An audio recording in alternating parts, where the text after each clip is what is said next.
Baik, selamat malam. Assalamualaikum warahmatullahi wabarakatuh. Selamat datang di pertemuan mingguan kita ya, yakni seputar tanya jawab seputar perpajakan. Em, jadi selama 1 jam ke depan, kita akan melaksanakan, ah, kita akan melaksanakan ya diskusi seputar perpajakan. Jadi Bapak Ibu bisa bertanya, bisa melalui chat atau bisa open mic secara langsung ya, seperti itu. Disclaimer terlebih dahulu, apa yang saya sampaikan ini tidak mewakili instansi tempat saya bekerja dan bukan juga jawaban atau jawaban profesional ataupun konsultan ya, seperti itu. Oke, silakan Bapak Ibu, silakan untuk memberikan pertanyaannya.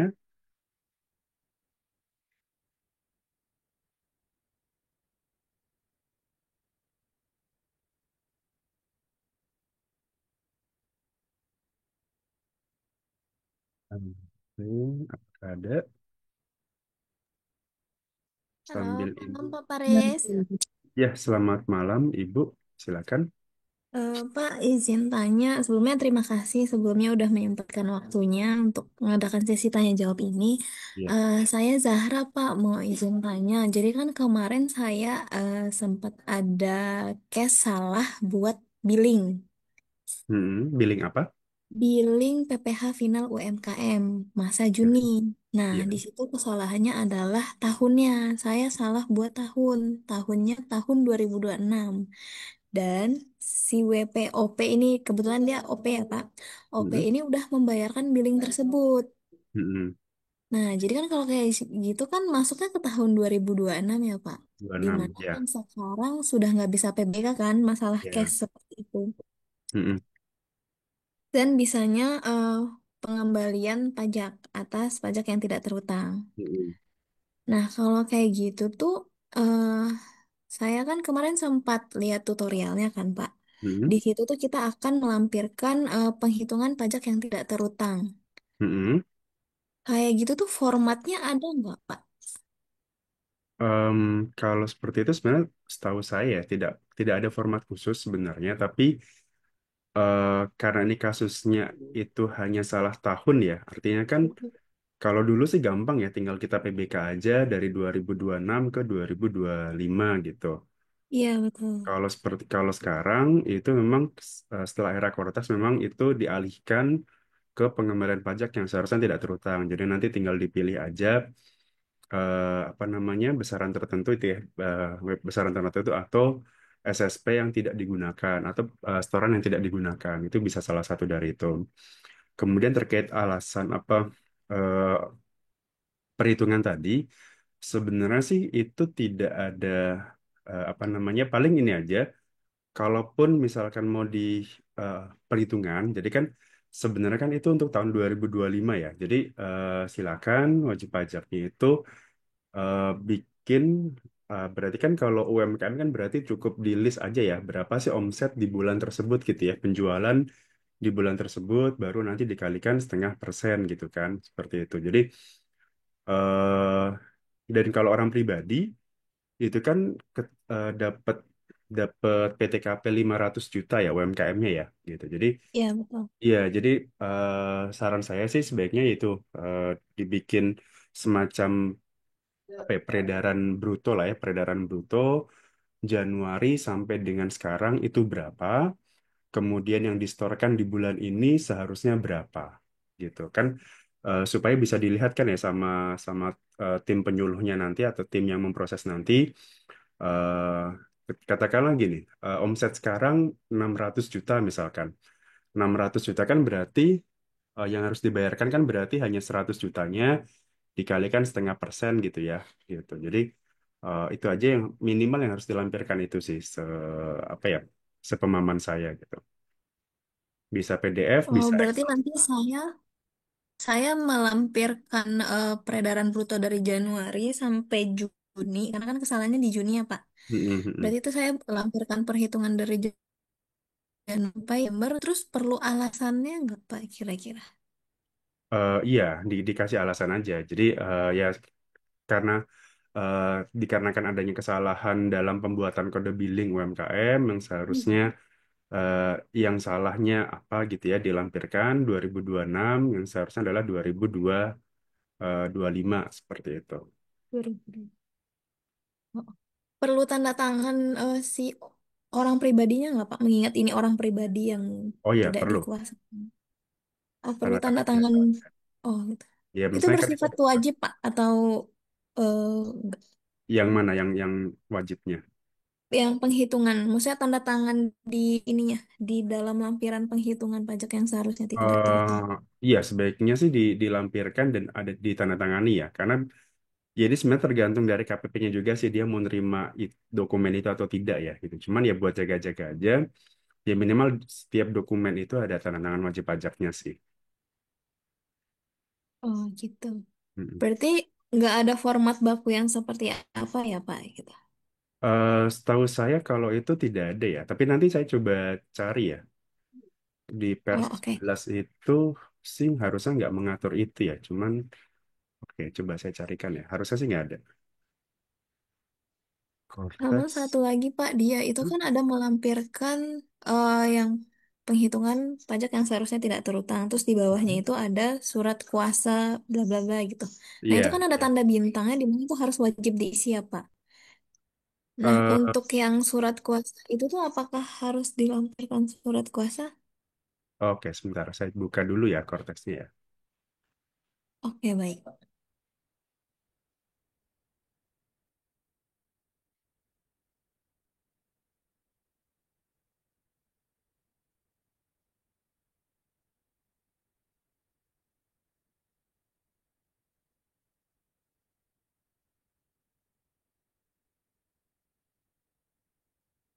Iya, kalau nggak salah kalau itu emang ada wajib melampirkan perhitungan tersendiri sama surat kuasa itu ya. Kayaknya sih kalau surat kuasa itu dipilih kalau kita pakai kuasa ya. Tapi coba saya cek lagi.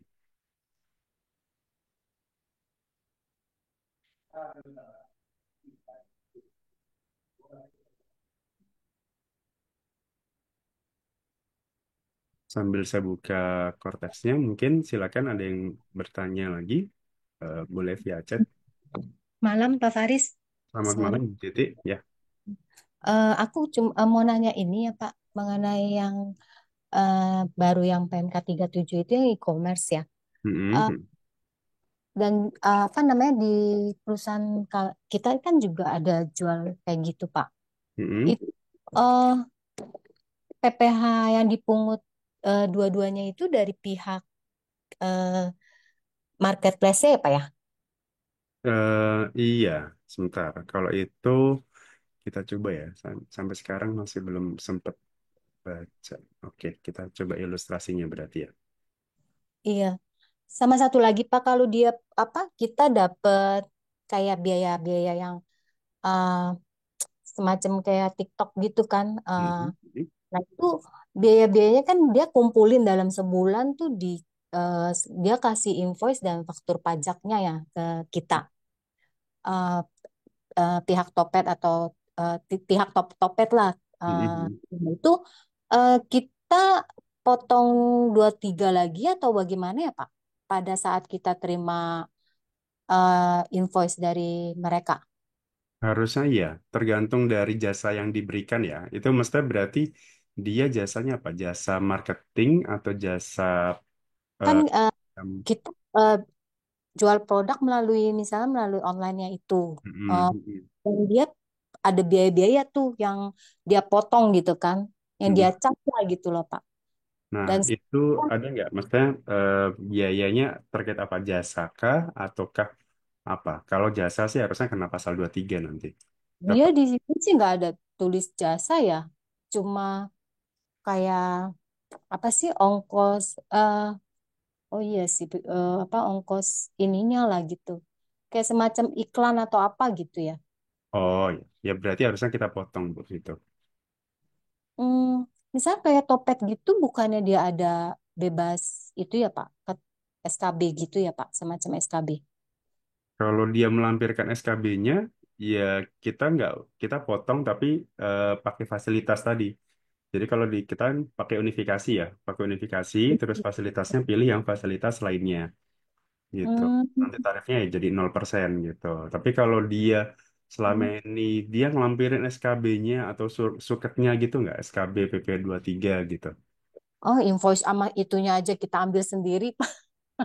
Di Oh, itunya ya. Dia nggak pernah kirim-kirim gitu sih. Nggak oh, pernah. iya. Oh, oh. Jadi kita yang ambil gitu, ambil sendiri. Berarti ya kita potong aja sih Bu itu. Hmm. Oke, Hmm. pemotongannya sifatnya sesuai yang kita dipotong itu yang invoice-nya itu atau bisa gabungan sih, Pak? Sebenarnya sih bisa aja gabungan ya. Misalkan, Tiap bulan tuh, tiap bulan kan dia potong ya misalkan tiap bulan aja gitu, biar cap. biar nggak terlalu banyak bukti potong kan. Tuh. Bisa gabungan ya, Pak? Bisa, bisa. Oke, baik, baik, Pak. Jadi aku Oke. Ini kok Cortex lemot ya?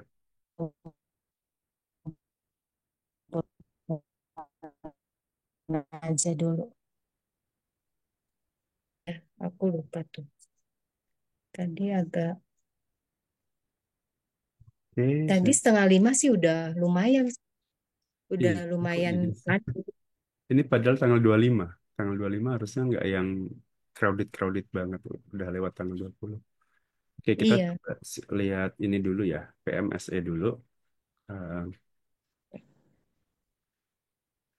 Eh, ini di PMK 37 ya, 2025 terkait dengan pemungutan pasal. Dia sifatnya pemungutan ya, gitu. Pemungutan itu artinya pembebanan pembebanan biayanya itu bukan di penjual tapi di konsumen. Jadi memang benar yang mungut itu berarti ya si Tokopedia-nya atau Shopee-nya gitu ya. Kita coba simulasinya ini marketplace ungu muda. Ya anggap aja ini Topet atau lah. Kan ada sementara ini ada empat ya kalau nggak salah ya. Tokopedia, Lazada, Shopee, sama satu lagi apa ya Blibli kalau nggak salah ya. Gitu. Ini Mm. sudah punya Cap Dirjen sebagai pihak lain yang ditunjuk sebagai pemungut. Capnya ditetapkan 15 Agustus 2025. Anggap aja ini ya Shopee ya misalkan. Maka marketplace ungu tersebut wajib melakukan pemungutan pasal 22 sejak tanggal 1 September 2025. Berarti eh, per 1 September nanti ya. Nah, Mm-mm. lalu dari sisi sellernya gimana di sini? Nah, skenarionya Tuan Soleh adalah orang pribadi dalam negeri. Kemudian menjual barang dan atau jasa berupa alat elektronik. Sebelum jualan, sudah menyampaikan NPWP atau NIK, alat korespondensi, dan surat pernyataan pedagang dalam negeri memiliki peredaran bruto pada tahun berjalan sampai dengan 500 juta. Ini berarti ini disampaikan ke pihak, apa namanya, ke pihak marketplace-nya ya. Oke. Kalau surat pernyataan segala macamnya ini kalau nggak salah sudah ada formatnya ya di PMK-nya itu. Nah, kemudian tanggal 2 September, Tuan Soleh menjual komputer dengan harga jualnya 8 juta. Pengiriman dilakukan dengan menggunakan jasa pengiriman PT Aman sampai tujuan, katakanlah PT AST, sebesar 150.000.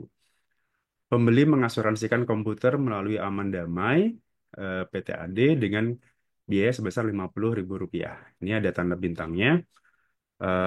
PT AST adalah Badan Dalam Negeri Penyedia Jasa Pengiriman sudah menyiapkan informasi, NPWP dan alamat korespondensi.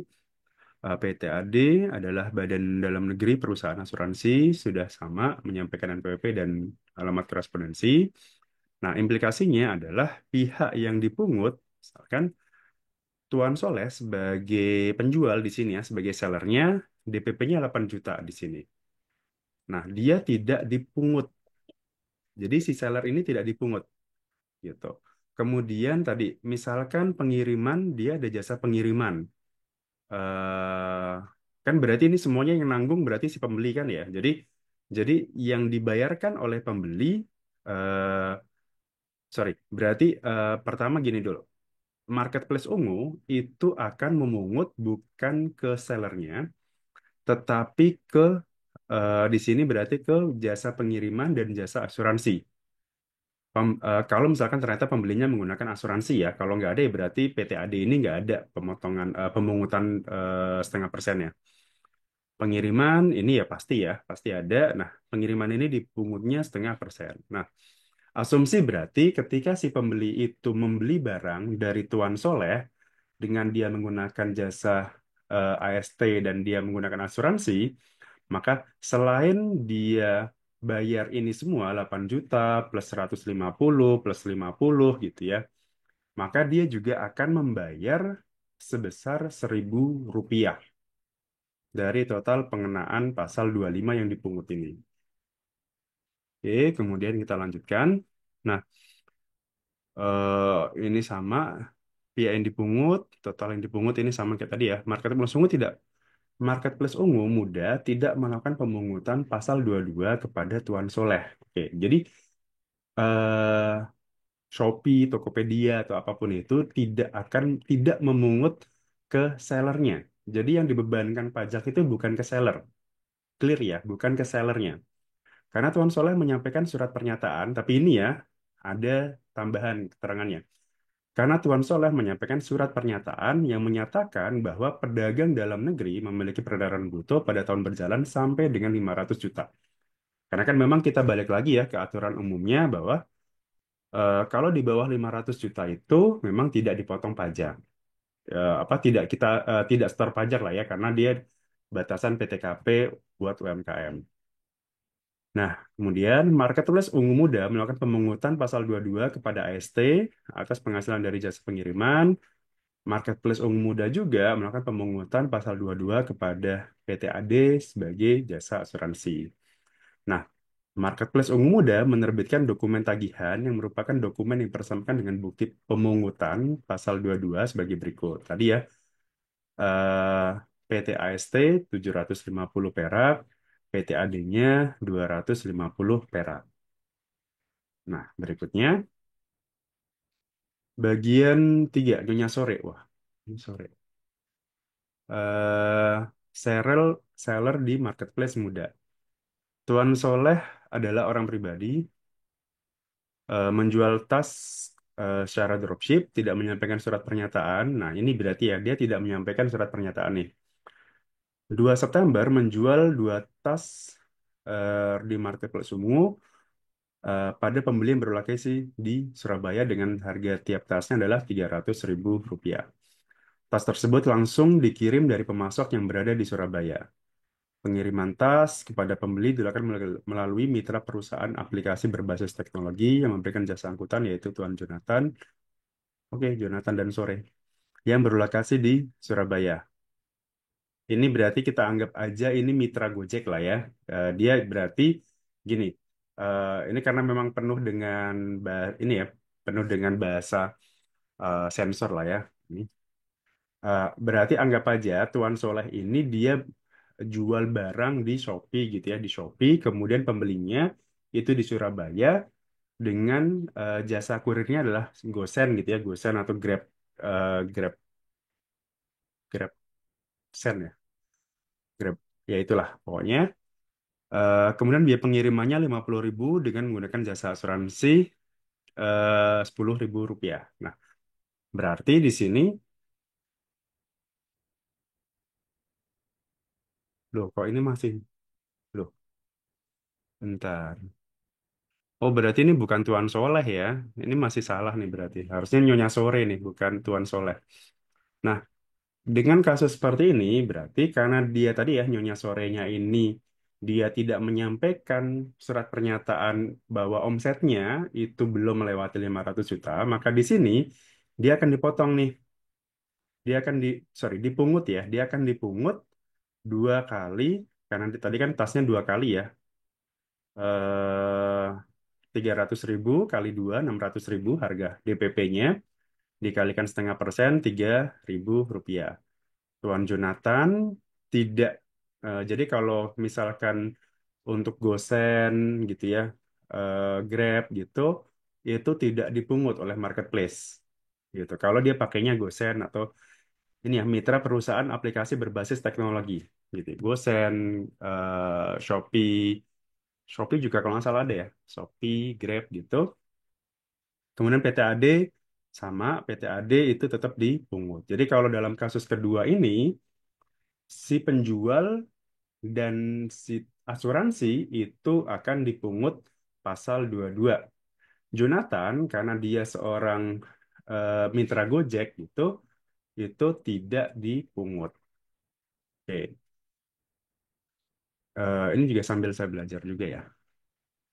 Nah, ini em, Marketplace Ungu Muda melakukan pemungutan pasal 22 kepada Nyonya Sore karena Nyonya Sore tidak menyampaikan. Jadi kuncinya di sini berarti ya. Kuncinya supaya tidak dipotong, sorry, tidak dipungut pasal 22 adalah dia harus menyampaikan surat pernyataan itu yang menyatakan bahwa dia memiliki peredaran bruto masih di bawah 500 juta. Gitu ya. Karena kan kalau di atas itu memang harus setor sendiri atau dipungut ya. Jadi memang ini tidak. Jadi benar kemarin yang dikatakan di medsos ya bahwa ini bukanlah eh, pajak baru. Ini hanya perluasan saja yang selama ini eh, mungkin banyak pedagang online itu tidak setor, tidak menghitung pajaknya. Nah, dari sini DJP meminta bantuan nih, minta bantuan ke marketplace. Tolong dong para penjual-penjual kamu, para seller-seller kamu itu eh pungut pungutlah gitu. Jadi si Tokopedia-nya, si Shopee-nya yang akan memungut. Kenapa? Karena ya pada dasarnya bisa jadi omset mereka sudah melebihi 500 juta gitu. Makanya butuh surat pernyataan ini. Kalau dia tidak ada surat pernyataan, maka dianggap dia melebihi 500 juta. Oke, itu ya. Ini Marketplace Ungu Muda tidak melakukan pemungutan pasal 22 kepada Jonathan karena transaksi penjualannya menggunakan jasa pengiriman oleh pedagang dalam negeri. Jadi, supaya tidak ada pemungutan pasal 22, ya silakan gunakan gunakan mitra eh, Gojek atau Grab gitu ya. Eh, namanya apa ya? Gosen atau apa gitu ya. Tidak dilakukan pemungutan berdasarkan PMK 37 2025. Kemudian kalau yang PTAD tadi tetap dilakukan ya, jasa asuransi ini tetap dilakukan. Nah, Marketplace Ungu Muda menerbitkan dokumen tagihan yang merupakan dokumen yang bersamakan dengan pemungutan pasal 22 kepada Nyonya Sore dan Tuan Ade. Tapi ini quality controlnya kelewatan nih. Ini eh, harusnya udah bukan Tuan Soleh lagi ya, tapi ini udah Nyonya Sore berarti di sini.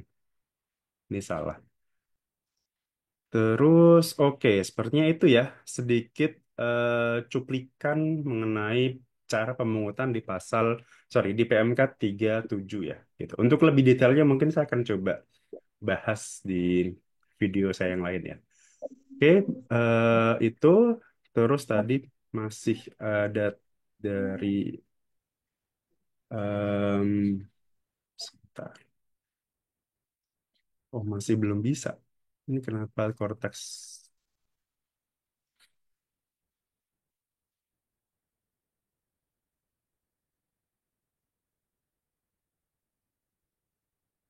Oke.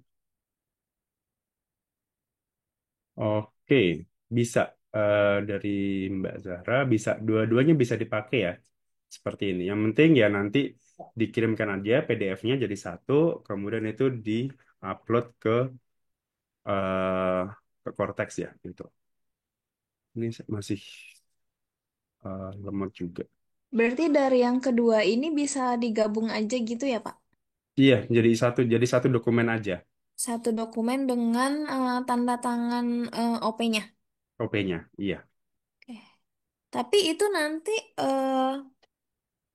maaf Pak, dengan judul yang seperti itu nggak apa-apa, nggak masalah. Oh, nggak apa-apa. Judulnya Oh, ini apa? Surat perhitungan yang seharusnya, ya nggak apa-apa. Atau oke. surat pernyataan boleh. Intinya bahwa eh, sama kayak konsepnya sama kayak PBK dulu lah ya. Jadi kalau dulu kan ada permohonan PBK tuh. Nah, sekarang dibikin seperti itu, tetapi judulnya bukan permohonan pemindah bukuan, tapi permohonan pengembalian pajak yang seharusnya tidak terutang. Gampangnya Hmm. seperti itu aja. Jadi kita ngambil dokumen dari PBK, permohonan PBK kan telah dibayarkan yang salah, kemudian yang benar apa, alasannya apa gitu ya. Kemudian berikut kami lampirkan dokumen-dokumennya, misalkan bukti setornya, kemudian alasan perhitungannya segala macam. Nah, baru setelah itu ditandatangani gitu. Oh, oke. Soalnya saya bingung Pak, karena kan ini cuman tahunnya aja yang salah Mhm. kan. Nah, Iya, dan penghitungannya kan juga nggak ada kan yang harus dihitung gitu. iya, iya. Nggak Oh, apa-apa jadi sih. gini Itu aja nanti cukup ya, ya Pak, digabung. iya harusnya cukup gitu. Oke, Dan nanti baik. juga paling ini kok. Nanti kan yang mengerjakan itu kan penyuluh ya. Nanti kalau misalkan penyuluhnya, oh kayaknya dirasa dokumennya belum lengkap atau apa, kan pasti dihubungi lagi gitu. Oh, Jadi gitu. trial trial and error aja gitu. Kalau memang sudah cukup seperti itu ya nanti akan dikembalikan uangnya. Oh, kalau misal nih Pak, pengajuan ini ditolak, apa Mm-mm. bisa kita ngajuin lagi? Bisa, bisa. Oh, Nggak ada. gitu. Setahu saya kalau ini tidak ada pengulang harus maksimal berapa kali itu nggak ada ya. Gitu. Ajuin Oh, lagi. Toh, toh itu juga haknya wajib nah, pajak kan ya. itu makanya mengingat waktunya paling ini 3 bulan ya Pak. Apa Paling cepat tuh pengembaliannya? 1 bulan pengembaliannya. Oh iya, saya nggak ada. Coba coba ini ya. Coba ditanyakan nanti ya. Eh, Oh, kalau kalau pengembalian, iya ada yang 1 bulan, ada yang 3 bulan. Tapi kalau orang pribadi itu kalau nggak salah lebih cepat deh. oh Dua gitu. minggu apa 10 hari gitu, setahu saya. Tapi itu yang restitusi ya. Nah, apakah disamakan Iya. dengan ini atau tidak? Gitu. Oh gitu. Oke. Mm. Baik Pak. Berarti kayak gini aja cukup ya Pak? Cukup gitu. Nanti kalau itu tadi sih, paling kalau misalkan ada salah atau ada yang kurang, nanti pasti dihubungi lagi sama penyuluhnya. Kalaupun ditolak, ajuin lagi aja. Alasan penolakannya apa? Gitu, tanyakan aja. Oh gitu. Oke, baik Pak. Terima kasih Pak Faris. Sama-sama. Dari Ibu Kristal, selamat malam. Cintanya jika PT membayarkan dividen kedua pemegang saham OP, misalnya Tuan A 5 juta, Tuan B 5 juta, apakah PPh pasal 4 ayat 2-nya disetor oleh PT? PT membuat e-billing di unifikasi jika PT membayar dividen. Oke, kalau terkait dengan dividen itu intinya gini kalau sekarang. eh Dividen yang dibayarkan ke orang pribadi itu tidak lagi ada kewajiban untuk dilakukan pemotongan. Kalau dulu pada saat RUPS, kemudian setelah itu dividen dibagikan, itu otomatis perusahaan harus memotong karena memang dia akan apa pemegang sorry yang diberikan dividen itu objek pajak dan itu dipotongnya 10% ya PPh final. Nah, berhubung sekarang defaultnya itu dividen bukan objek pajak, jadi misalkan saya nih Tuan A tadi ya, Tuan A saya dapat nih 5 juta gitu ya dari PT gitu. Nah, defaultnya itu PT tidak motong. Kenapa? Karena dividen ini defaultnya adalah bukan objek pajak. Bukan objek pajak. Jadi ketika misalkan katakanlah dividen itu kan otomatis masuk ke rekeningnya orang pribadinya ya, ke rekening saya misalkan. 5 juta masuk nih ke rekening gitu. Nah, itu kalau saya endapkan saja, maka itu sudah dianggap investasi. Sudah dianggap investasi dan syarat berikutnya adalah investasi tersebut minimal 3 tahun, tidak boleh diambil dan harus laporkan di e-reporting atau di e-pelaporan di Cortex selama 3 tahun juga, laporan 1, 2, dan 3. Nah, karena itu bukan lagi objek pajak, maka perusahaan tidak ada kewajiban motong gitu. Nah, bagaimana kalau pelaporannya gitu? Eh, kalau memang, tapi kalau misalkan memang si pemegang saham ini, oke, saya dapat 5 juta, tapi saya tidak investasikan. Saya mau buat jalan-jalan misalkan atau apapun itu. Nah, maka sebenarnya si orang pribadinya ini yang nanti harus setor sendiri. Dia nantinya akan masuk ke e-Bupot setor sendiri. Kemudian nanti dia yang harus setor jadi istilahnya dia nanti akan lapor SPT unifikasi di jadi dia buat bukti potong untuk dirinya sendiri seperti itu gitu. Apakah boleh perusahaan yang motong gitu? Secara teknis bisa, tapi secara aturan perusahaan tidak ada kewajiban gitu. Nah, cuman apakah itu nanti dipermasalahkan oleh AR-nya atau misalkan apa gitu. Loh, Pak, ini kan yang harusnya setor kan orang pribadi, NPWP-nya pakai NPWP orang pribadi. Kok yang dipakai adalah NPWP PT gitu ya. Nah, itu paling nanti akan dipermasalahkan di situ gitu. Karena secara aturan memang si OP inilah yang harus setor sendiri, bukan si PT yang akan eh, pemotongan gitu. Cuma nanti pasti itu tadi ketika ada SP2DK gitu, pasti itu kayak apalagi kalau beda KPP ya, beda wilayah misalkan PT-nya di KPP mana, OP-nya di orang pribadinya di orang pribadinya di KPP mana gitu. Nah, kalau kalau terkait dividen ini biasanya tarik-tarikan tuh gitu. AR KPP-nya PT pasti mintanya udah dipotong aja gitu. Toh juga pada dasarnya ya itu tetap akan terutang gitu loh. Cuman masalahnya uangnya masuk ke KPP yang ada di PT gitu. Sementara AR dari orang pribadinya, oh nggak bisa dong. Ini kan harusnya hak hak pemajakannya ada di KPP kami nih, karena orang pribadinya terdaftar di KPP kami gitu. Makanya harusnya store sendiri. Paling masalahnya di situ aja sih, gitu. Oh, maaf Pak, itu masalah setorannya maksudnya ya Pak? Iya, siapa yang nyetor itu cuman itu aja, masalah KPP-nya aja. Masalah KPP-nya ya? Mm-mm. Enggak, saya bingung Pak. Misalnya kan ini kan atasan saya bilang suruh buat buportnya di apa akun PT ya Pak, di Cortex-nya. Mm-mm. Sedangkan itu kan seolah-olah seperti PT yang menerima dividen ya Pak ya, kalau kita yang. Benar. Kalau setor sendiri berarti seolah-olah si PT ini yang terima dividen. Iya, makanya saya kan bikin buport unifikasi, tapi di Mm-mm. PT-nya langsung, Pak. Tapi pas bayar dividennya kan dipotong 10%. Mm-mm. Jadi misalnya 5 juta, jadi 4.500.000, Pak, yang dibayar Mm-mm. ke OP-nya. Mm-mm. Itu nanti kalau misalnya seolah kita PT yang menerima ada uang masuk ya, dividen, nanti pengaruhnya ke SPT tahunan nggak ya, Pak ya? Iya, berarti nanti dianggap ada penghasilan yang belum dilaporkan. Nanti otomatis masuk ke penghasilan final itu bukan ya, Pak ya? Kalau misalnya PT yang buat buport unifikasi. Enggak. Enggak ya? Kalau, nah, tapi akan jadi rancu juga gitu. Nanti akan nggak match juga. Misalnya gini, katakanlah PT membuat bukti potong nih dividen. Dia tarifnya apa? Tarifnya 10% kan, PPh final kan gitu. Sementara kalau dia sendiri gitu ya, setor sendiri PT-nya ini, kan kalau badan itu kan dia tidak lagi disetor. Maksudnya badan itu tidak objek pajak, bukan objek pajak gitu. Jadi dia sudah bebas pajak tuh, nggak ada tanpa syarat apapun. Gitu. Oh, Paling itu jadi nanti akan jadi pertanyaan oleh AR-nya gitu ya. Maksudnya gini, kalau saya dapat nih, saya lihat datanya gitu ya loh. PT ini ada setoran dividen, pemotongan orang pribadi gitu ya misalkan gitu. Nah, atau kita nggak lihat lah, tiba-tiba dia ada setoran gitu ya, ada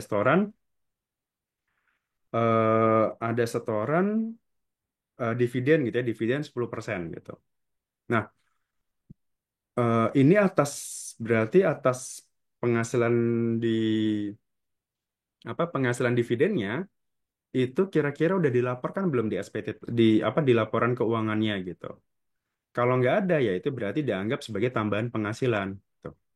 Walaupun sebenarnya nanti itu bisa di-challenge lagi atas dividen yang diterima itu nanti akan masuknya ke koreksi negatif sebenarnya karena itu bukan objek pajak gitu. Cuman akan nggak match lah datanya gitu ya. Pasti akan jadi pertanyaan, akan jadi konfirmasi. Makanya sekarang yang harus setor dan lapor terkait dividen ini adalah si penerimanya, si orang pribadinya. Jadi saya yang harus setor sendiri gitu. oh, Eh, misalnya orang pribadinya nggak punya Cortex, Pak. Kita misalnya PT saja yang store gitu, Pak. Bagaimana, Pak ya? harus punya. Kan semua orang pribadi harus punya akun Cortex. Oh, misalnya dia kan nggak punya nih, Pak. Saya nitip Mm-mm. PT aja yang store gitu. Makanya PT yang motong itu berarti nggak bisa juga ya, Pak ya? Tadi secara teknis bisa, tapi secara aturan itu salah gitu. Makanya akan jadi pertanyaan nanti sama AR-nya gitu. Ini apa nih kok ada setoran dividen gitu ya? Tapi lah penghasilan dividennya mana gitu? Kok tiba-tiba ada setoran gitu? Paling Hmm. itu sih. Oh iya, ya Cuman ya harusnya tadi kan orang paling pribadi itu, Pak ya, yang store ya, Pak. Iya, harusnya si orang pribadi. Nah, jadi masalah yang akan jadi masalah adalah KPP terdaftar. Karena ini real, kasus real. Kemarin itu saya sempat diskusi juga dengan teman, kasusnya itu real. Eh jadi ini masalah IPO ya, apa namanya, saham pendiri. Saham pendiri itu harusnya kan si perusahaan akan motong 0,5%, 0,5% dari nilai IPO-nya itu ke pemegang saham gitu. Nah, sama perusahaan ini kebalik sih, sama perusahaan itu yang nyetor adalah si orang pribadinya. Padahal harusnya itu dipotong. Harusnya dipotong gitu ya, 0,5% tuh, saham pendiri. Tapi eh, prakteknya dia istilahnya kayak setor sendiri. Jadi si pemegang sahamnya itu yang setor sendiri 0,5%. Nah, celakanya itu beda KPP gitu. Hmm. OP-nya misalkan di KPP mana, badannya di KPP mana. Nah, harusnya kalau kejadian seperti itu kan balik lagi ya, harusnya itu kan eh, karena udah nggak bisa PBK, maka itu dianggap sebagai pajak yang seharusnya tidak terutang nih, gitu ya. Jadi si OP-nya ini harusnya dikembalikan dulu uangnya, baru nanti si badan yang akan motong gitu. Tapi kalau seperti itu maka dianggap telat telat pemotongan gitu. Itu salah juga gitu. Dan Hmm. kalaupun misalkan tadi ya pengembalian pajak yang seharusnya tidak terutang, berarti kan si OP-nya nih di KPP-nya, misalkan KPP-nya di katakanlah Jakarta mana gitu ya. Nah, pihak Jakartanya mau nggak gitu mengembalikan uang itu gitu ya. Maksudnya kan ya biasa lah antara KPP kan kadang-kadang suka rebutan kue kan, target penerimaan juga gitu. Jadi eh ya itu sih paling masalahnya di situ aja sih. Jadi secara sistem bisa saja perusahaan ini motong dividen gitu ya, setor sendiri gitu. Tetapi secara aturan itu udah nggak udah nggak dilakukan lagi seharusnya seperti itu. Oh, intinya kita tinggal PT ini tinggal bayar aja 10 juta Pak. Nah, habis itu terserah kamu gitu setor apa enggak begitu ya Pak ya. Benar, benar gitu. Kalau nggak mau dipotong, kalau nggak mau setor ya silakan. Eh, Endapkan aja di tabungan 3 tahun baru diambil. Tetapi itu repotnya memang ya dia mau nggak mau harus lapor e-reporting tiap tahun gitu sampai Hmm. tahun ketiga gitu, 1, 2, 3. Di tahun keempat ya sudah, itu udah bebas pajak. Udah mau di pakai apapun ya udah bebas pajak kalau itu. Baik Pak. Terima kasih Pak Faris. Sama-sama Ibu. Dari Ibu Mei, selamat malam, mau tanya kalau ada pembayaran notul di Cortex, notul itu masuk kemana ya? Notul itu apa? Mungkin bisa lebih nota nota retur atau nota apa ini? Nota. Oke, sambil ini dijawab. Ada pertanyaan dari di Q&A. Notul denda impor. Kalau denda impor itu memang bisa dikreditkan. Coba deh, setahu saya kalau yang bersifat denda harusnya tidak bisa dikreditkan ya. Yang bisa dikreditkan itu ya pembayaran impornya ya, apa namanya, PPN atas impornya itu. Tapi kalau denda, oke. Kalau gitu ya coba ya dicek ini ya di pajak masukan, dokumen lain tadi benar, create from create from interface atau create from payment. Coba di antara dua itu.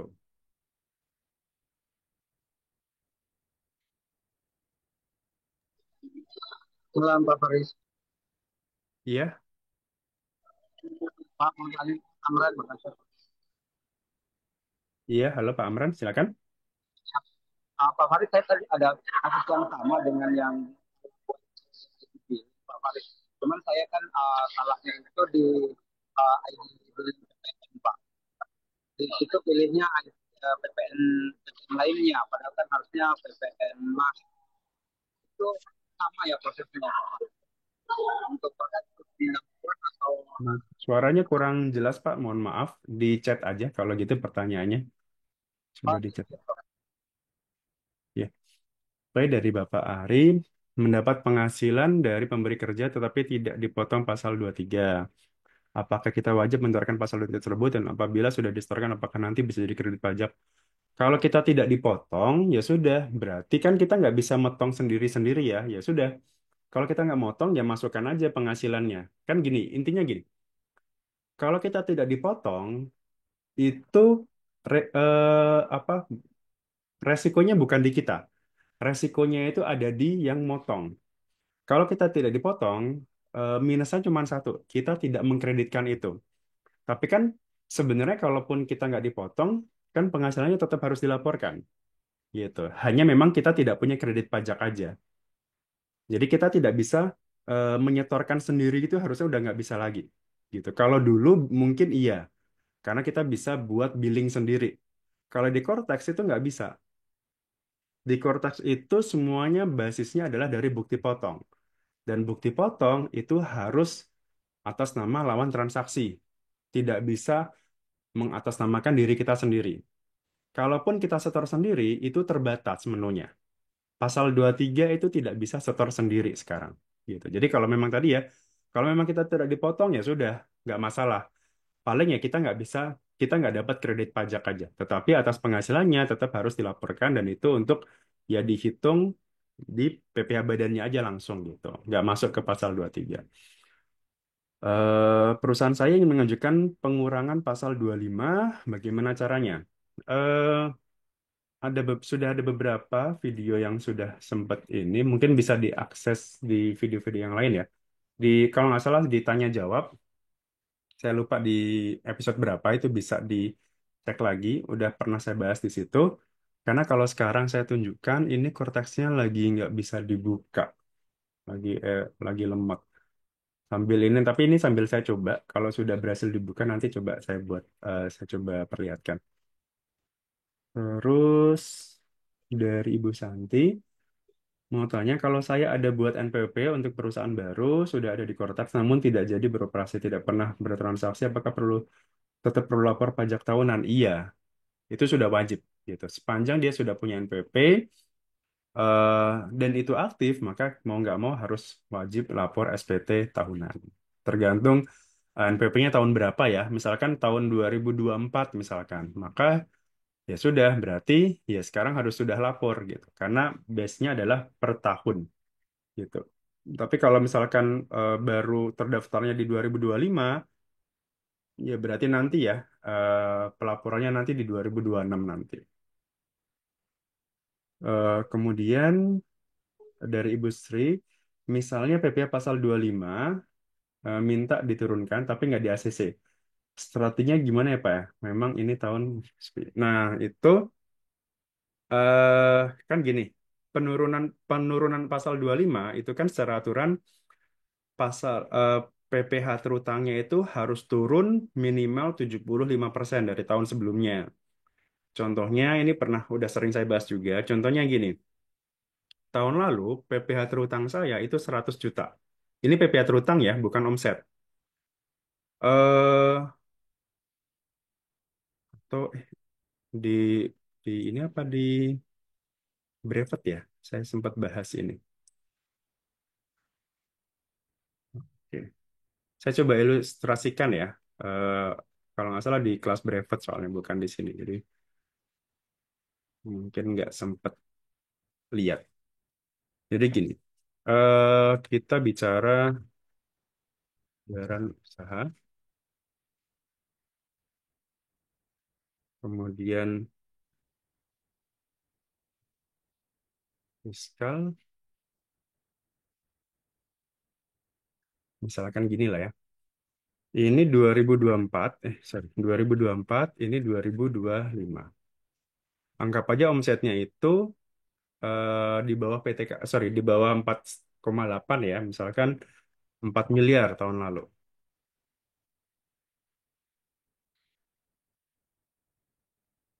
Nah, laba bersih fiskalnya katakanlah ini 15%. Oke. PPh terutang badan itu kan kalau dia bukan UMKM ya, sudah tidak UMKM kan berarti kita kalikan 11%. Kalau omsetnya di bawah 4,8. Asumsinya berarti PPh terutang badannya adalah 66 juta. Nah, kemudian misalkan katakanlah PPh 25, gitu ya. PPh 25 berarti kita asumsikan ini kita bagi 12. Nah, berarti asumsinya angsuran PPh 25 tahun 2025 gitu ya. Berarti kan sebesar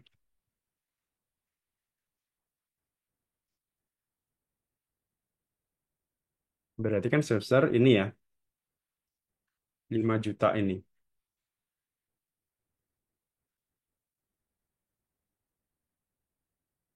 Oke, besar ini misalkan sampai dengan bulan Juni misalkan. Nah, bulan Juli misalkan katakanlah kita mau pengurangan nih, bukan 5,5 juta tapi minta berapa gitu ya. Nah, kita cek dulu aturannya adalah omsetnya PPh terutangnya itu turun sebesar 75%. Asumsinya berarti kalau omsetnya turun 50%, berarti kan eh, turun ya, katakanlah omset sampai dengan, jadi ini adalah jadi nanti pada saat kita mau mengajukan pengurangan angsuran pasal 25 itu dia harus punya prognosanya sendiri. Estimasi omset saya ini sampai dengan akhir tahun itu berapa? Katakanlah kalau tahun lalu 4 miliar, sampai nanti Desember, ini bukan sampai Juli ya, tapi sampai Desember itu turun jadi 2 miliar misalkan. Kemudian labanya sendiri katakanlah 15% ya, asumsinya sama lah gitu. Maka pajaknya di sini, ini kalau kita kalikan 11%, nah berarti dari sini penurunannya adalah,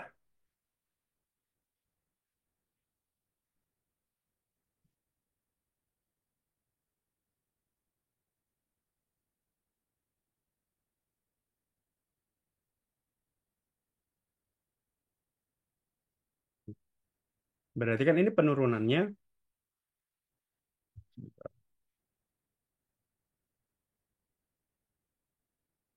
50% ya, gitu. Penurunannya 50%.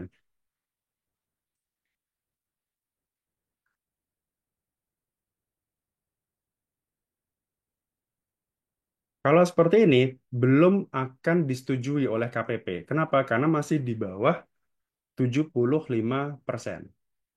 Misalkan saya turunkan, katakanlah jadi hanya 30%. Ini pun juga masih belum bisa disetujui. Berapa kira-kira? Misalkan jadi turun jadi 20%. Nah, atau jadi 25 misalkan. Nah, ketika jadi turun gitu ya, dari yang awalnya 4 miliar menjadi 1 miliar atau turun 25 turun 75% juga ya asumsinya, maka kemungkinan ini baru bisa disetujui. Jadi misalkan ini kita mintanya berapa? Katakanlah PPh terutangnya itu nanti 2025 itu sebesar 16 juta. Sementara ini saja Januari sampai Juni saja itu sudah 33 juta. Misalkan ini kalau saya nolkan. Nah, kalau seperti ini berarti PPh terutangnya akan apa? Pasti akan lebih bayar. Karena di sini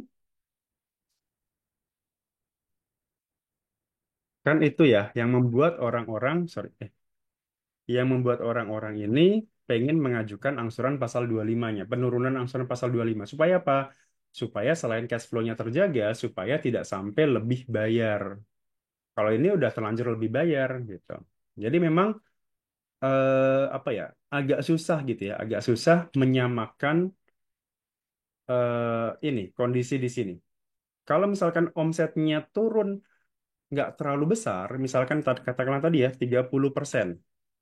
maka kemungkinan besar akan ditolak oleh KPP karena belum melebihi 75%. Kalau seperti itu gimana? Ya silakan aja ajukan ulang gitu ya, karena ini nggak ada batasannya gitu ya. Pertama ditolak, ajukan lagi sampai kira-kira diterima lah sama KPP gitu ya, seperti itu. Siapa? Karena itu balik lagi ya, ini adalah kebijakan dari masing-masing kantor gitu. Jadi bisa saja diterima gitu ya kalau memang benar-benar kondisinya memang benar-benar ngedrop gitu ya gitu. Tapi pun ngedropnya juga tadi ya, kalau mau sesuai aturan ya berarti tadi mentok berarti di penurunannya 20 jadi 25%-nya. Itu sih.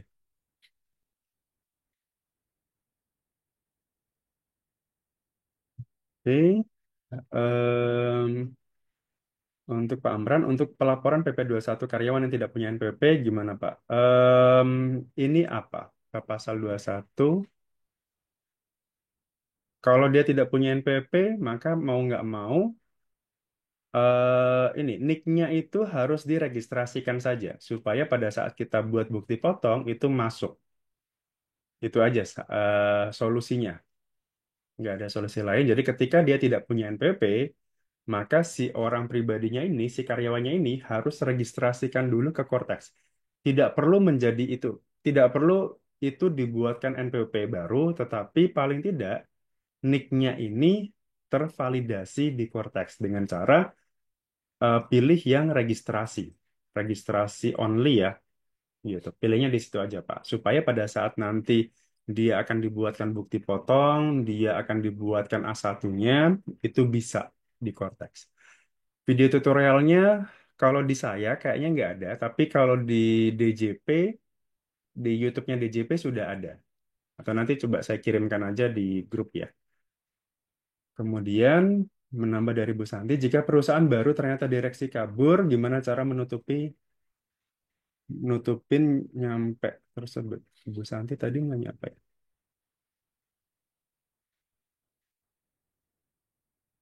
Oke, tidak pernah lapor, tidak. Jika perusahaan ternyata direksi kabur, ya ini udah ranahnya itu ya. Ya, yang kalau pajak kan nggak melihat itu ya, mestinya yang penting ya kewajiban pajaknya jalan gitu ya, nggak melihat siapa orangnya gitu. Harus ya penanggung jawabnya itu ya, penanggung jawab. Kemudian terakhir sebelum ke Pak Jimmy ya, em, apakah apakah sekarang wajib mengisi kode barang jasa pada saat pembuatan faktur pajak? Apakah tidak bisa dinolkan? Sebenarnya dari dulu itu memang sebaiknya ya. Saya nggak tahu di Per 11 itu apakah diwajibkan atau tidak. Tetapi memang dan dari awal pun juga itu saya selalu bilang gitu ya. Sebaiknya kode barang jasa itu ditulis sesuai dengan kondisi yang sebenarnya. Karena kan banyak ya HS code-nya itu kan banyak tuh gitu. Paling nggak yang mendekati. Jangan nol gitu ya, jangan nol. Sebaiknya tetap ditulis aja sesuaikan dengan yang paling mendekatinya gitu. Apakah ada layanan registrasi Cortex secara kolektif di KPP? Setahu saya tidak ada gitu. Tapi ya coba ditanyakan dulu di KPP-nya terkait dengan pemadanan NIK ini apakah bisa kolektif atau tidak. Kalau di registrasi Cortex tahu saya nggak ada ya gitu. Mungkin yang bisa diundang, tim penyuluhnya bisa diundang ke perusahaan, itu mungkin bisa lakukan sosialisasi gitu ya, kelas pajak atau apa. Tapi kalau terkait kolektifnya sendiri itu setahu saya tidak ada. Dari Pak Jimmy silakan, masih ada?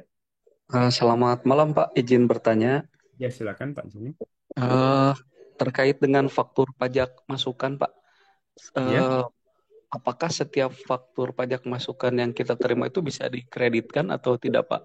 Contohnya saya dapat faktur pajak masukan dari perusahaan internet Pak, dari Icon. Mm-mm. Itu tuh masuknya bukan ke faktur pajak masukan yang di atas, tapi masuk ke dokumen lain, Yang Pak. lain. Dokumen lain, Mm-mm. faktur pajak masukan. Nah, di situ, Mm-mm. tapi ketika dikreditkan itu bisa, Pak, dan bisa sebagai pengurang. Maksudnya apakah itu bisa dilakukan atau gimana, Pak? Kalau terkait dengan pengkreditan pajak masukan, itu balik lagi ya, itu balik lagi ke aturan umum pengkreditan pajak masukan. Pengkreditan pajak masukan itu kan sederhananya gini, sepanjang faktur tersebut dipakai secara langsung untuk kegiatan usaha, itu boleh dikreditkan, gitu. Kayak tadi contohnya, apa internet gitu ya, internet gitu. Nah, Internet ya. internet ini dipakai nggak untuk kegiatan usaha? Atau sederhananya gini, kalau yang saya kutip dari Pak Pri, ketika biaya tersebut, ketika kita langganan internet tersebut, itu bisa mengenerate income perusahaan nggak?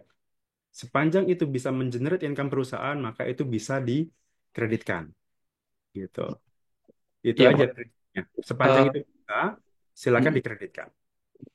ya, kalau menurut Bapak bagaimana? Ini kita usahanya di konsultan perencana konstruksi Pak, dan Mm-mm. memang kita membutuhkan gitu untuk bikin tagihan gitu kan, Iya, akses iya. internet. Nah, maksudnya apakah itu termasuk kategori mengenerate penghasilan atau tidak Pak? Iya, ya biasanya juga kalau kayak langganan internet, langganan telepon, listrik itu emang dikreditkan kok, nggak masalah. Oke, baik. Terima kasih. Yang nggak boleh itu kan misalkan langganan langganan Netflix misalkan gitu ya kita kreditkan Oh di iya, situ. Nah itu kan nggak boleh karena ya nggak berhubungan jadi harus berhubungan langsung gitu. Misalkan siap. internet buat apa ya? Tadi jasa perencanaan ya kan pasti butuh koneksi internet, butuh Tuh.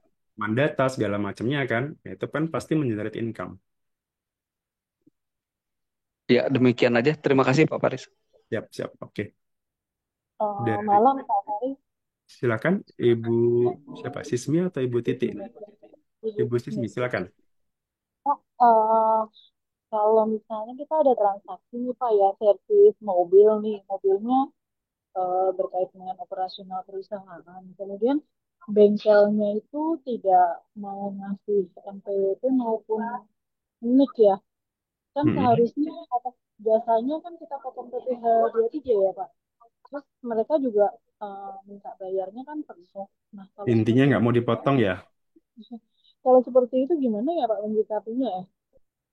Satu nggak ada NPWP atau NIK, yang kedua mereka nggak mau dipotong gitu, mau Iya, minta itu udah emang susah. Kalau sekarang apalagi ya, kalau dulu kan mungkin bisa aja kita talangin atau kita gross up gitu ya, gitu. Kita gross up pakai bukti potong sendiri bisa. Kalau sekarang nggak bisa karena harus ada bukti potongnya gitu. Dan mereka nggak mau dipotong.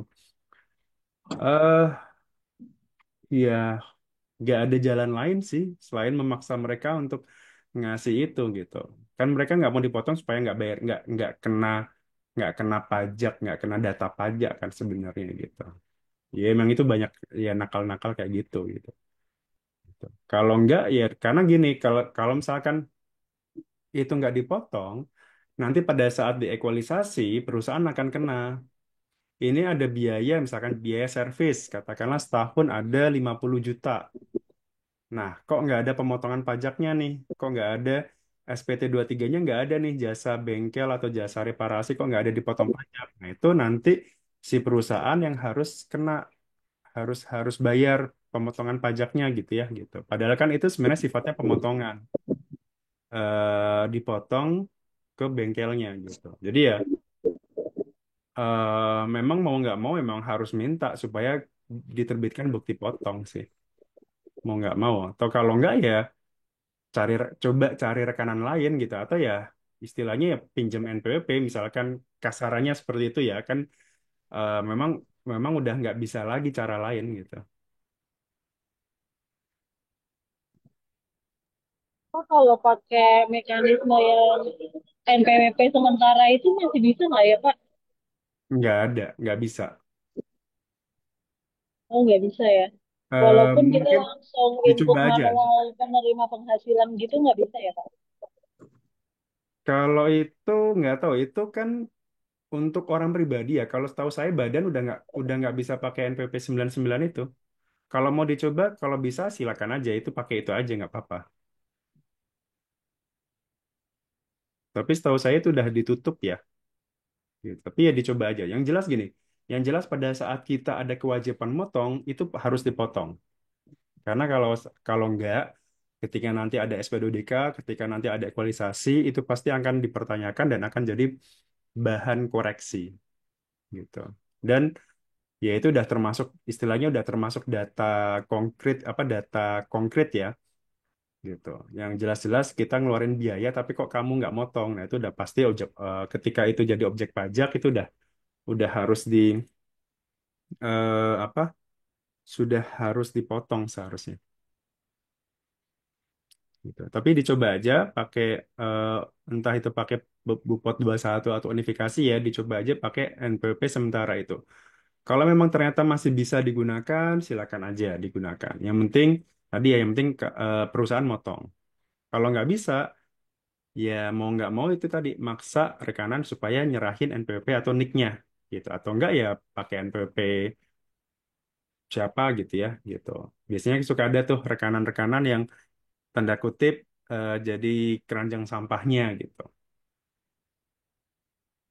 Di pemerintahan banyak tuh biasanya NPWP keranjang sampah. Iya, Jadi Dok.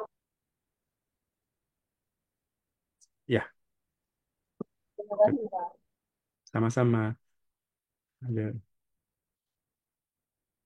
Oke, ini dari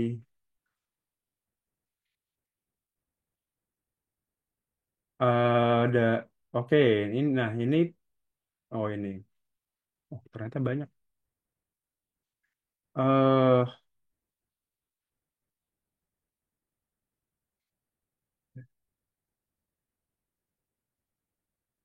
dari Bu Novi, link untuk buat faktur pajak pelunasan di Cortex, kenapa invoice uang muka sebelumnya bisa hilang? Kalau itu sih coba laporkan ke KPP-nya ya, gitu. Coba dilaporkan aja. Kalau untuk link pembuatannya, kalau nggak salah di YouTube saya ada, kalau terkait pelunasan. Intinya pelunasan itu tidak bisa diapa-apain sih. Jadi dia akan ngunci DPP berapa dikurangi uang muka berapa, nah itulah pelunasannya. Gitu. Walaupun eh, ada triknya ya untuk bisa ngubah tanggal, eh, kode, ngubah tanggal kalau nggak salah. Tapi itu di apa di IG-nya Mas Angga ya, Angga Dani Suara coba dicek di situ. Terus dari Ibu Sylvia terkait dengan pemungutan pasal 22 tadi sudah dibahas di awal Bu ya. Nanti mungkin bisa dicoba apa dilihat lagi, ditonton lagi rekamannya ini nanti akan saya share di grup ya. Intinya tadi ya, intinya kalau kita tidak menyampaikan pernyataan penghasilan tidak melebihi 500 juta, maka nanti sama marketplace akan dipungut 0,5% dari nilai transaksi kita. Tapi kalau kita menyampaikan itu penghasilan tidak melebihi ya, tidak melebihi ya, bukan melebihi, tidak melebihi 500 juta, maka itu kita akan dipungut 0,5%. Dari Ibu Enda, untuk menyusutkan mobil A3 kantor yang digunakan oleh owner CV, apa disusutkan cuma 50% dari biaya penyusutan semestinya? Kalau sekarang penyusutan mobil direksi itu bisa disusutkan 100% sebenarnya, karena itu sifatnya natura. Tetapi itu pun harus jadi objek pajak gitu. Owner CV karena itu termasuk natura, termasuk kenikmatan ya, fasilitas mobil. Secara aturan itu bisa disusutkan 100% sekarang gitu. Karena itu sudah dijadikan kenikmatan yang menjadi objek pajak. Jadi tidak perlu lagi di 50% kan. Kalau dari Bu Sri Rahayu ada EMKL itu memang nggak bisa dikreditkan. Nah, ini sifatnya karena Ibu itu mengeluarkan faktur 05. 05 itu atas besaran tertentu. Nah, atas faktur pajak 05 itu memang pajak masukannya tidak dapat dikreditkan. Gitu. Jadi, kenapa kok nggak bisa dikreditkan? Karena PPN-nya sendiri kan sudah 1,1% ya. Artinya itu sudah clear, sudah final istilahnya gitu. Jadi atas pajak masukannya, ketika kita mengeluarkan faktur 05 itu si penjualnya ini nggak bisa dikreditkan gitu. Sama seperti jasa kurir, freight forwarding, itu semuanya sama. Pajak masukannya tidak dapat dikreditkan. Terus 2000 Santi, kalau faktur pajak masukan dan keluaran apakah perlu kita save, download satu persatu, atau memang akan tersimpan selalu di Cortex? Eh, Ya, nanti semuanya pasti akan tersimpan di Cortex sih. Tapi kalaupun misalkan mau download semuanya, itu bisa lewat Genta ya sekarang ya, generate data Genta. Itu di DJP Online itu bisa kita download semuanya, gitu. Pajak masukan, pajak keluaran bisa kita download semua, gitu. Buat jaga-jaga ya silakan aja. Tapi harusnya sih semua yang sudah kita keluarkan, semua yang sudah kita buat di Cortex itu tetap akan tersimpan di sana. Eh, Malam Mbak Faris, itu tadi Iya. yang R3 itu tadi Mm-mm. masuk sebagai natura, apa namanya, di peraturannya yang mana ya Pak? Dan berlakunya mulai kapan? Ini saya untuk 2023 tuh dapat SP2DK. Jadi saya kan biayakannya 100%, tapi Mm-mm. sama AR-nya suruh koreksi jadi 50%. Ya tinggal minta aja ke AR-nya ini dasar koreksinya apa gitu. Apalagi ini cuma R3 gitu. Maksudnya harusnya itu bisa. Apalagi itu tahun 2023 ya. Itu dasarnya di PMK 66 terkait natura kenikmatan. Maksud saya laporan keuangan yang saya bikin tuh untuk tahun 2023. Iya, tahun pajak 2023 kan? Heeh. Iya, Berarti itu itu udah sudah berlaku bisa itu. 100% ya? Iya, itu udah berlaku. Kan natura itu kan tadi dari tahun 2022 gitu. PMK apa, Pak? PMK PMK 46. 66, PMK 66 PMK 2000? 2022. Natura, natura kenikmatan. Ya, baik. Kalau Makasih. kalau mau AR-nya ini koreksinya 50% dasarnya apa gitu. Biasanya sih mereka dasarnya cap ya, cap tahun berapa gitu, yang sebenarnya itu sudah nggak berlaku gitu. Oh, itu kan kalau 50% itu setahu saya ada jenis-jenis mobilnya ya, Pak ya. Dan direksi, Kalau direksi, peraturannya, untuk direksi kan? ya direksi dan kayak voucher handphone, voucher internet itu 50% juga gitu. Tapi ya saya nggak tahu ya. Misalnya saya nggak bisa apa, saya nggak bisa ngejudge itu temuan air juga ya, karena itu bagian dari itu rekan kerja saya juga lah gitu. Jadi intinya sih minta minta ini aja, minta nah, apa namanya Dasar hukumnya. dasar hukumnya gitu. Dan itu masih bisa di apa dikomunikasikan kok gitu. Oh Itu ya. karena ini aja karena sudah terbit SP2DK kan mau nggak mau harus ada temuan kan gitu. Jadi bisa Oh ya. dikomunikasikan aja kalau itu. Terus ada ya Pak Faris, kapan hari itu eh, Pak Faris yang jelasin yang di kursus bicara pajak itu Mhm. apa namanya PPh berapa yang tidak bisa di PBK, Pak? Kalau sekarang semuanya nggak bisa di PBK. Oh, nggak bisa di PBK ya? Iya, kalau sekarang nggak bisa lagi karena PBK sekarang itu hanya untuk deposit, setahu saya. Oh gitu. Kalau yang sebelum masa Kortek masih bisa di PBK nggak? Sekarang eh, karena ini pengajuannya itu sekarang melalui Kortex semua. Jadi PBK itu udah nggak bisa lagi, mau tahun berapapun. Jadi misalkan tahun 2002 kejadiannya 2024 misalkan, tapi kan PBK-nya di tahun ini. Nah itu nggak bisa gitu. Oh gitu ya. Terus kemudian ini, eh itu tadi saya kan laporannya itu kan untuk PPh 29 2023 itu sebenarnya LB. Mm-mm, Tapi kita kan tidak permasalahkan LB-nya. Jadi mm-mm, LB itu apa namanya saya biayakan di laba rugi, mm-mm, terus kemudian saya koreksi fiskal kan untuk mm-mm, perhitungan biayanya itu loh Pak. Jadi LB-nya itu tidak saya perhitungkan. Jadi mm-mm. kan saya biayakan. Itu kan boleh kan kalau seperti itu. Iya, sebenarnya sih kalau masalah LB atau KB itu balik lagi ke wajib pajaknya ya. Heeh. Karena kan LB Terus itu pasti diperiksa gitu. ya LB pasti diperiksa. Tapi kan kita nggak minta apa restitusi atau apa itu loh, Pak. Mm, mm, Karena LB-nya, ya saya tidak minta restitusi, jadi saya biayakan semua untuk LB-nya itu, uang yang sudah keluar saya bayar ke pajak. Terus kalau misalkan, yang saya tanyakan kalau misalkan ada SP2DK seperti ini, terus kemudian kita ada kurang bayar, misalkan mm, tadi, misalkan kayak penyusutan itu akhirnya tetap mau dihitung lagi. Lah, mm, yang saya tanyakan, LB yang sudah baik saya biayakan itu boleh enggak? Maksudkan saya hitung ulang supaya saya tuh tidak bayar lagi. Jadi kekurangan bayar yang sekarang tuh saya ambilkan LB yang sudah saya biayakan. Seperti itu bisa atau boleh atau tidak? itu sih tinggal ya balik lagi itu kalau sudah ada SP2DK itu balik lagi ke komunikasi dengan AR-nya seperti apa. Cuman gini, berarti kan posisinya si SPT itu berarti bukan LB berarti ya, sekarang jadi KB berarti. Belum, belum. Ini kan Belum. masih cari data-datanya untuk maju gitu loh. Oh, oke. Tapi ini tahun pajak berapa? 2023. 2023. Oh, masih bisa. eh Berarti ini SPT-nya berarti belum dilaporkan. 2023 SPT sudah lapor. Sudah lapor posisinya itu KB. Pada saat lapor itu. Mm-mm. Pada saat lapor itu eh, tidak KB, tidak LB. Apa itu?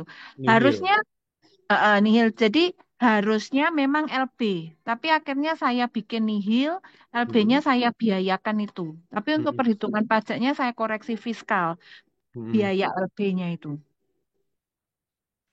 Oke. Ya itu eh tinggal ngomong aja sih ke AR-nya itu Tapi bahwa sebenarnya saya bikin laporan seperti itu kan ya enggak apa-apa toh. nggak apa-apa. Ya sebenarnya itu balik ya balik lagi ya itu kan self assessment ya.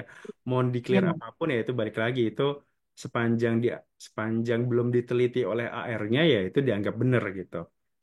Nah, cuman itu tadi concernnya adalah kalau sudah ada SP2DK sama AR-nya, nah nanti tinggal apa ya? Tinggal pinter-pinternya kita jaga hubungan lah.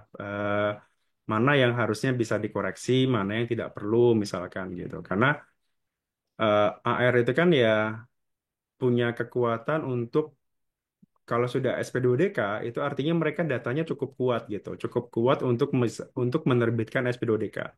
Dan kalau ternyata si WP-nya ini tidak merespon atau tidak mau merespon atau mungkin responnya itu kurang gitu ya di mata AR, maka itu bisa saja dinaikkan ke pemeriksaan gitu. Makanya tadi baiknya di SP2DK itu apa saja koreksi menurut mereka, kita bandingkan dengan koreksi menurut kita, nanti pasti akan ada titik temu kok, gitu. Titik temu yang mana Ya. eh kalau ternyata itu tetap itu jadinya LB, ya sudah itu pasti pemeriksaan gitu. Tapi eh, harapan AR, jadi SP2DK terbit itu cuman ada dua penyelesaiannya. SPT-nya dibetulkan dan kurang bayar atau masuk ke pemeriksaan. Cuman itu aja, dua. Nah, tinggal dipilih aja mau jalan keluar yang mana seperti itu. Kalau Kalau kalau SP2DK ini kan pasti ada yang kurang bayar untuk Mhm, PPh tiga yang belum kita pungut gitu loh, mhm, ada yang kita bayar. Itu kan berarti pasti ada KB. Nah, mhm, kalau pembetulan SPT-nya apa namanya yang berhubungan dengan penyusutan itu tadi misalkan otomatis biayanya kecil otomatis kan ada KB itu. mhm, mhm. Nah, maksud saya untuk PPh sembilan yang karena penyusutan itu KB, karena saya ada LB yang Kapanari sudah saya biayakan, itu mau saya tarik lagi. Seperti itu berarti tergantung AR-nya ya. Tergantung AR-nya mau nerima itu enggak gitu. Oh, baik, Karena baik. karena gini, pembuktian bahwa itu harusnya LB itu apa gitu kan? Berarti kan harus diuji tuh biaya-biayanya semuanya gitu ya. Bener nggak biayanya memang dikeluarkan segini? Bener nggak memang itu biayanya untuk kegiatan usaha gitu? Kenapa kok bisa sampai LB gitu kan gitu? LB itu kan artinya dia rugi kan gitu. Karena PPh yang terutang itu lebih kecil daripada yang sudah dipotong Ya, atau sudah dibayarkan gitu kan gitu. Jadi iya. pasti akan diuji lagi tuh gitu. Bahwa "Oh, ini harusnya saya Sebenarnya posisinya kemarin itu enggak rugi. Cuma mm-mm, ya aturan labanya kecil." turun banyak. Benar. Karena kita buka cabang baru. Jadi keluar biaya lebih banyak. Mm-mm. Iya, Gitu. saran saya sih Ya. ya selesaikan aja SP2DK-nya. Harus semoga aja tidak sampai ke pemeriksaan gitu dan harusnya itu bisa diterima kok jawaban itu sepanjang data-datanya benar ya. Maksudnya memang ini harusnya kami LB Pak gitu. Cuman kami nihilkan gitu karena kami ya ya tadi ya maksudnya nggak mau diperiksa apa ya udah kami ikhlaskan segala macam gitu. Dan nanti ya tinggal tadi ya AR itu ketika ada SP2DK terbit itu sudah mereka sudah punya data, mereka sudah punya temuannya apa saja. Nah, nanti tinggal dikonfirmasi aja menurut WP gimana, menurut AR gimana. Nah, nanti kira-kira titik temunya di sekitar sini misalkan. Ya sudah, kalau sudah ada titik temu, tinggal dibetulkan aja, dibayarkan, minta SP3P2DK. Surat SP3P2DK, ya udah itu selesai. OSP itu anu ya berita acara itu ya. Macam berita acara. Tapi sekarang AR itu harus terbitkan SP3P2DK namanya. Jadi WP itu harus betulkan dulu SPT-nya, baru Apa bisa terbitkan SP, SPK 32 SP3. Hah? SP3P2DK. SP3P. 2DK. Oh iya. Baik, makasih Pak Faris. Sama. Oke, mungkin tidak banyak pertanyaan yang bisa saya jawab ya. Ini dari Ibu Christine. Bentar.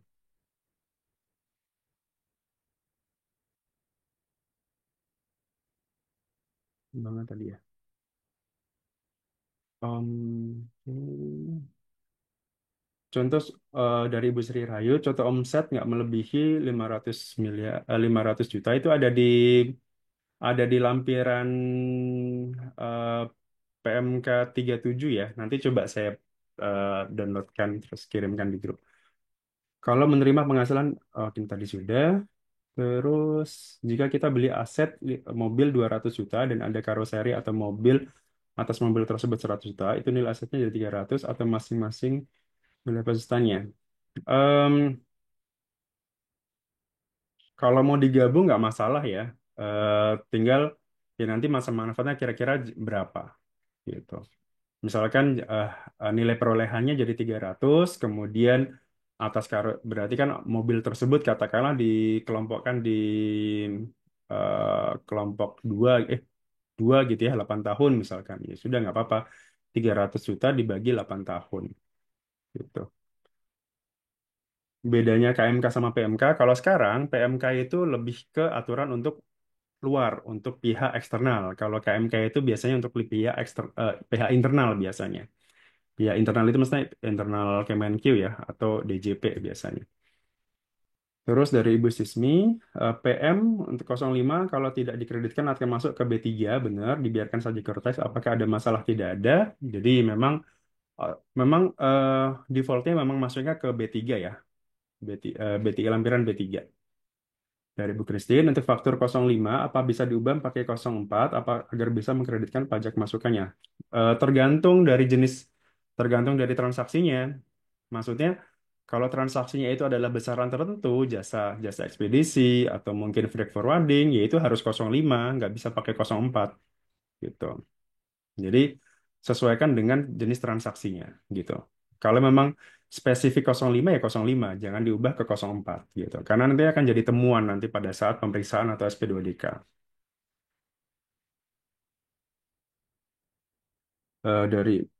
Dari Ibu Mego Asih, jika ada LB PPA 25, angsuran pasal 24-nya bagaimana solusinya?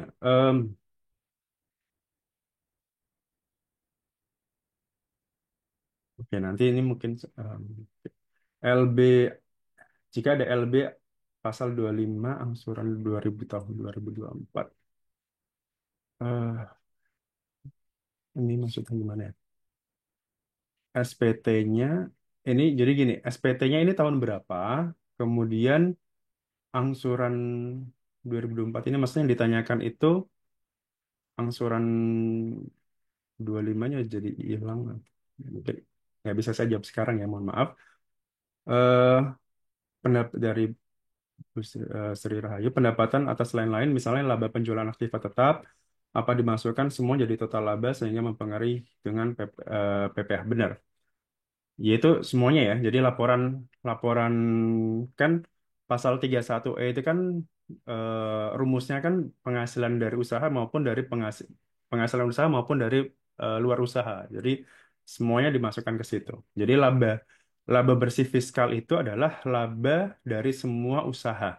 Mau itu final, non final atau apapun itu, pokoknya sorry. em, Usaha maupun dari luar usaha ya gitu. Setelah dikurangi koreksi-koreksinya tadi.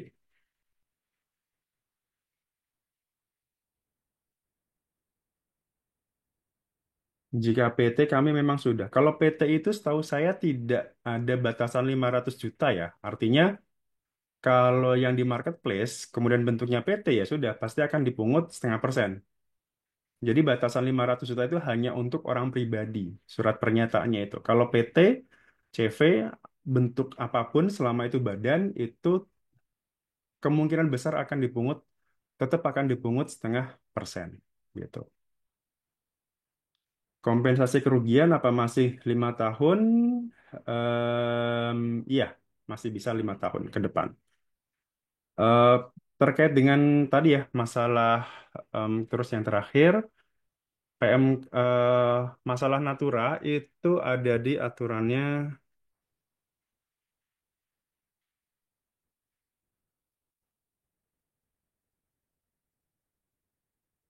em, Bentar.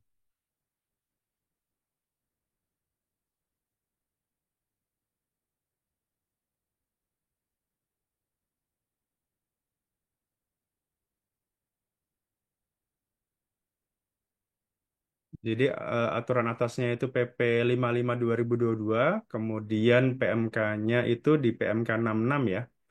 PMK 66 2023. Jadi kalau aturannya sendiri itu tadi ya, PP 55 2022 dan PMK 66 2023. Oke, siap. Terima kasih Pak Endra sudah mau membantu bagikan materinya. Oke, sepertinya itu dulu dari pertemuan kita malam hari ini. Sekali lagi saya ucapkan terima kasih yang sudah bergabung dan mohon maaf juga bagi yang mungkin belum bisa terjawab gitu ya pertanyaannya. Eh, Selamat istirahat Bapak Ibu semuanya. Insya Allah kita akan jumpa lagi di minggu depan. Semoga waktunya ada gitu ya. Dan saya apa tidak ada kesibukan lain. Selamat malam Bapak Ibu semuanya. Saya tutup. Assalamualaikum warahmatullahi wabarakatuh. Faris, makasih. Baik, makasih Bapak Ibu semuanya. Makasih, Pak. Waalaikumsalam warahmatullahi wabarakatuh. Izin matikan Zoom-nya.